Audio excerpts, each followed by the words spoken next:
La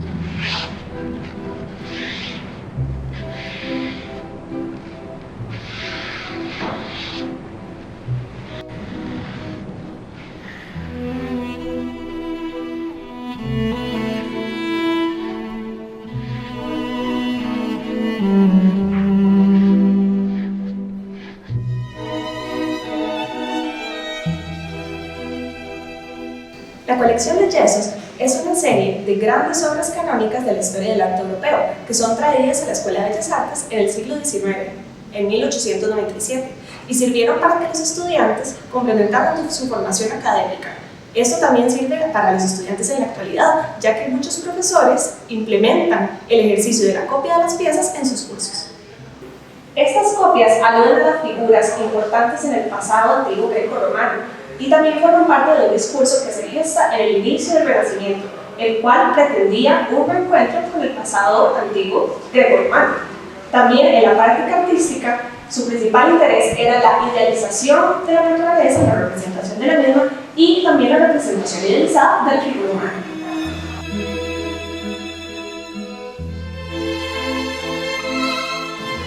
Estas piezas no solo nos cuentan sobre la tradición occidental academicista del arte, sino que también nos relatan sobre un momento histórico, cultural, político y económico de Costa Rica en el cual llegan estas piezas y también nos describen por qué es que llegan acá.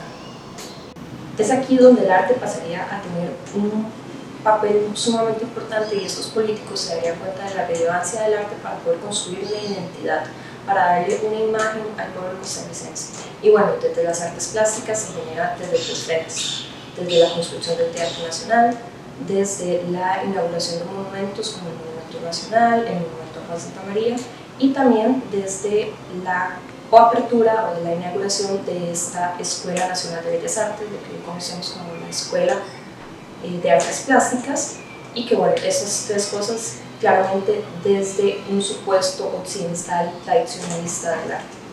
La colección llega a finales del siglo XIX, en 1897, y tiene un uso bastante intensivo durante la gestión como director de la escuela de don Tomás Podano. Esta actividad tiene una dinámica natural durante los primeros 40 años. Recordemos que don John Portugués asume ya en los años 60 la administración de la escuela, que es la persona que se encarga de rescatar y reactivar el uso de las colecciones, pero entonces hay una etapa entre los años 40, cuando entra a la escuela a ser parte de la Universidad de Costa Rica, y ese periodo tan amplio y extenso que es la administración de don John Portugués, que la colección pasa desapercibida en cierto sentido. Esto tiene que ver con los intereses que había en la academia en ese momento. Precisamente los años 40-50 fueron años donde los artistas costarricenses cambiaron el norte de su brújula y se enfocaron en un arte no solamente que rescatara las tradiciones propias de nuestra cultura local. Recordemos, por ejemplo, a don Francisco Zúñiga con la estética de la piedra de granito y piedra volcánica, y una estética más naturalista e indígena o indigenista, y así muchos otros de la generación que se llama nacionalista buscaron otros referentes para el desarrollo de su obra, de su arte, y entonces las colecciones que correspondían a una tendencia y un estilo academicista propio de 8 siglos fue quedando en el olvido, y resulta que eso significó lamentablemente también un descuido.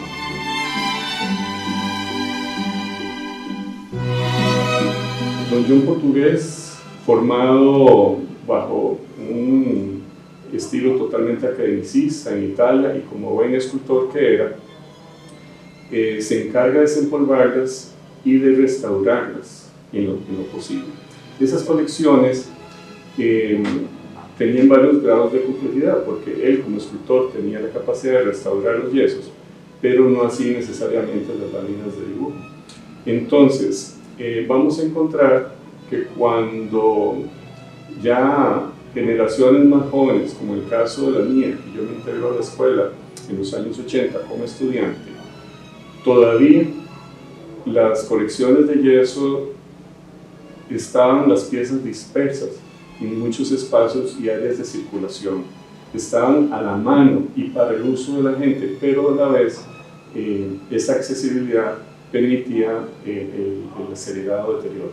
Se caía una pieza y nadie la juntaba. Si se quebraba, botaban los pedazos.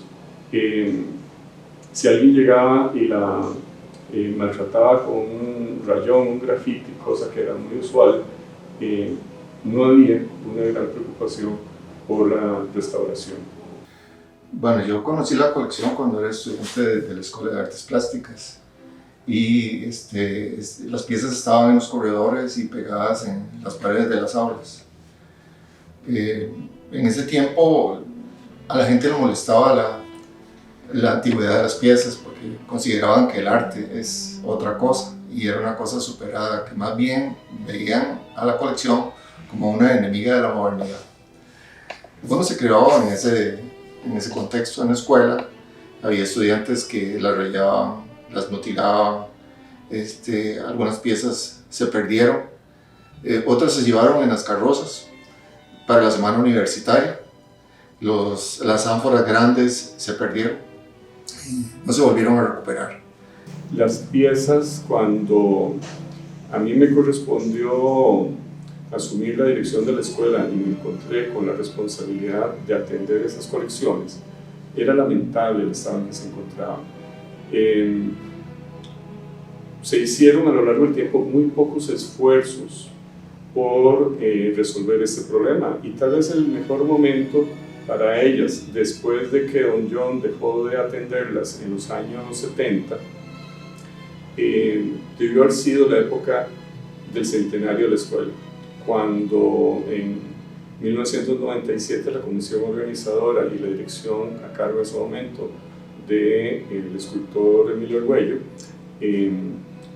se resolvió que se iban a restaurar una pequeña fracción de las piezas. Fueron muy pocas las que se restauraron y después nos dimos cuenta que el proceso de restauración no siempre fue mejor. Cuando iniciamos el proyecto surgió a través de una conversación entre don Eric Hidalgo y yo, a sabiendas de que teníamos un patrimonio muy valioso, que estaba en un estado de deterioro. Bueno, todo lo que existe está en estado de deterioro, pero las piezas estaban en un estado deplorable, o sea, se iban a destruir o habían sido destruidas por procesos de restauración anteriores. No teníamos como solvencia para decir, aquí viene un taller de este tipo, aquí viene el otro. Así que tuvimos que hacer también un esfuerzo importante para la ubicación. Primero la reunión y luego el acondicionamiento de esos espacios. La meta era primero conservar lo que existía y revisar a ver hasta dónde podíamos llegar para rescatar este patrimonio. Uno de los primeros problemas que teníamos era que no existía un espacio físico para realizar esta labor. Este espacio físico en el que estamos hoy era una aula teórica de escultura y no hubo mucho consenso, pero era la única alternativa para abordarlo como un laboratorio de restauración. Empezamos poco a poco, sin destruir lo que existía acá de investigación que se realizaba. Empezamos por un pequeño espacio, empezamos a meter piezas, luego las arrinconamos en un espacio y poco a poco nos fuimos apropiando del lugar.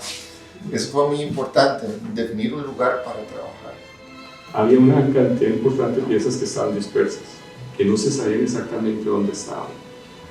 y por supuesto que los yesos eran más visibles porque estaban en los corredores, para bien o para mal, porque bueno, se sabía dónde estaban, pero también eran vandalizadas más fácilmente. Pero sabíamos que se habían prestado unas piezas a estudios generales y también en la oficina de servicios generales. Así fueron apareciendo piezas en este esfuerzo de tratar de, antes de iniciar cualquier proceso técnico de restauración, queríamos resolver el tema del inventario. Algo importante fue que cuando hicimos la primera exposición con fines divulgativas para que la misma comunidad universitaria y el público en general se enterara que íbamos avanzando en el proceso de restauración, llevábamos apenas un año de trabajo, tal vez año y medio. Hicimos una publicación en la prensa y eso dio como resultado que se acercaron un par de personas y que nos contaron, nos trajeron cada quien una pieza que en algún momento se habían llevado de la escuela.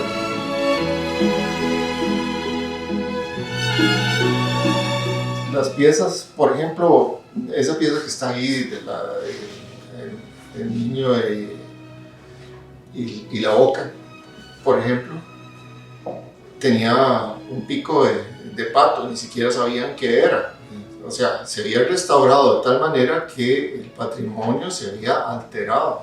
Eso era dificilísimo. O esa otra, la cabeza de Laoconte, estaba con el sombrero torcido, o sea, y todos los relieves de la parte superior habían sido inventados, o sea, no correspondían a la forma original. Estructuralmente tenía varillas de construcción por dentro, entonces y la habían rellenado. Tuvimos que horadar la pieza, tratar de llegar al original con muchísimo cuidado porque se podía destruir la pieza. Entonces fue un trabajo muy lento, más que intervenir la pieza en su estado exterior, era tratar de rescatar la pieza original, quitarle las piezas de hierro, las varillas de construcción, otros materiales que existían porque tenía hasta cemento por dentro, y luego eliminar las alteraciones que tenía la pieza, o sea, prácticamente quitar de nuevo y volver a colocar, por ejemplo, el casco original de la pieza.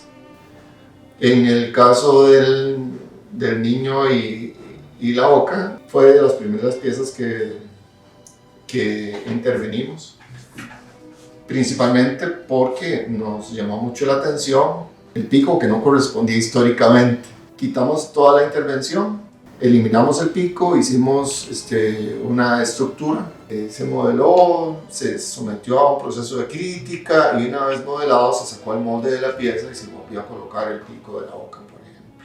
Así se intervino cada pieza siempre con mucha discusión por parte del equipo, con un criterio de equipo, respetando a los estudiantes, no como simples mano de obra, sino que ellos mismos adquirieran criterio para revisar la pieza, para estar seguros de que había un consenso de que la pieza era de esa manera, aparte del criterio de los historiadores que participaron en el proceso.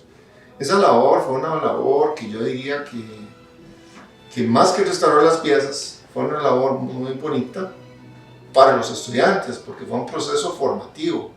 Ellos empezaron a respetar el patrimonio, a saberlo intervenir con mucho cuidado, a desarrollar técnicas y a trabajar en equipo. Lo que me llamó la atención es que luego están trabajando en museos, en galerías, en proyectos de restauración, y su trabajo es muy apreciado. Además, cuando iniciamos el proyecto de restauración, invitamos al especialista cubano, nos dimos la tarea de invitar a otros restauradores a que participaran de las charlas. Entonces compartimos con ellos, aquí estuvieron los restauradores de los museos nacionales, los principales, y participaron de las discusiones, de las técnicas que nos enseñaba el cubano, y estuvieron pendientes de lo que hacíamos nosotros.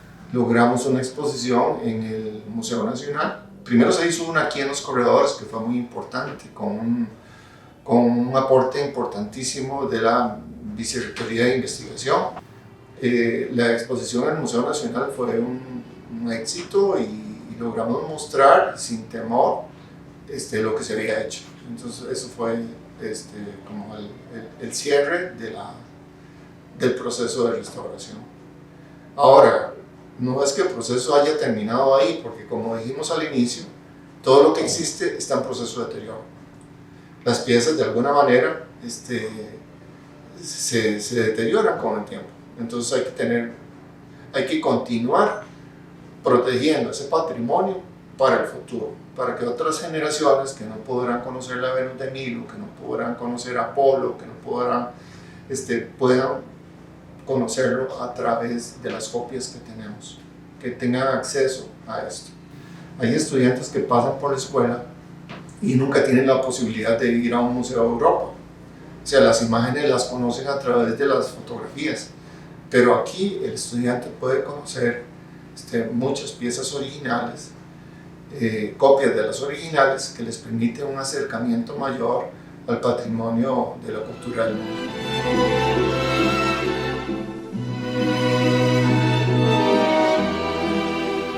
La Escuela de Artes Plásticas cuenta con este espacio que hace función de acopio para la colección histórica de yesos. Podríamos decir que desde el año 2017 la gestión de esta colección ha girado en torno a 3 ejes principales. El primero es la conservación del patrimonio cultural universitario, el segundo la puesta en valor de esta colección para poder difundirla y el tercero es la realización de prácticas profesionales por parte de los estudiantes de la Escuela de Artes Plásticas, aquellos estudiantes que se interesan en temas de conservación, restauración, historia, entre otros. Ellos realizan en este espacio prácticas para conservar este acervo. Realmente, hoy por hoy, contamos con un sistema un poco más ágil, más controlado para el préstamo de obra de esta colección, para el préstamo a instituciones culturales, galerías o proyectos culturales. Y la idea es que esta colección pueda ser accesible para todas las personas. Es un sistema más democrático que permite el préstamo de las obras. La idea es que la difusión de esta colección sea abierta a todo público y que podamos gestionar esos préstamos a diferentes espacios y diferentes fines. Realmente la Gipsoteca es un lugar muy especial que el día de hoy conserva el patrimonio y la colección histórica más antigua de la Universidad de Costa Rica.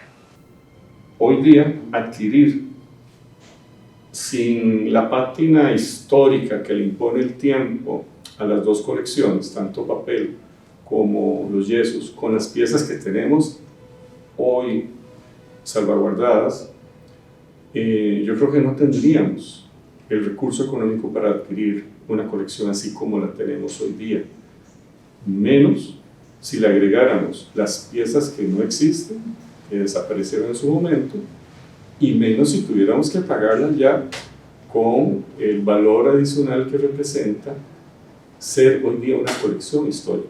La nuestra es una excelente colección, no solamente la de yeso, sino también la de dibujo.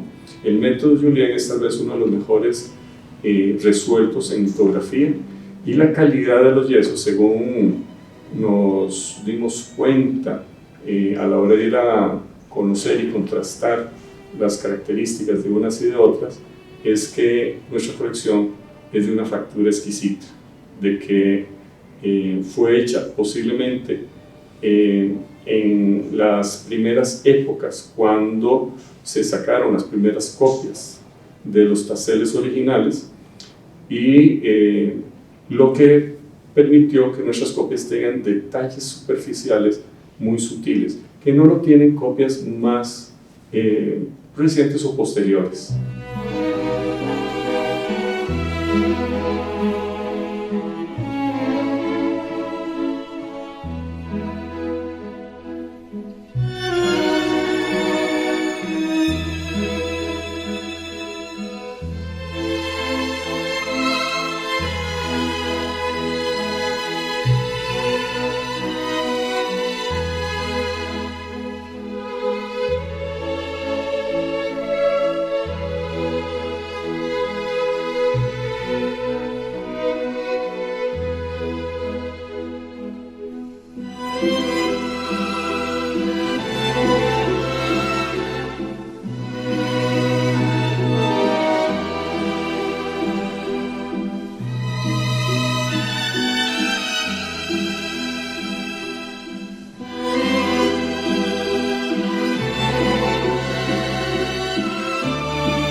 Thank you.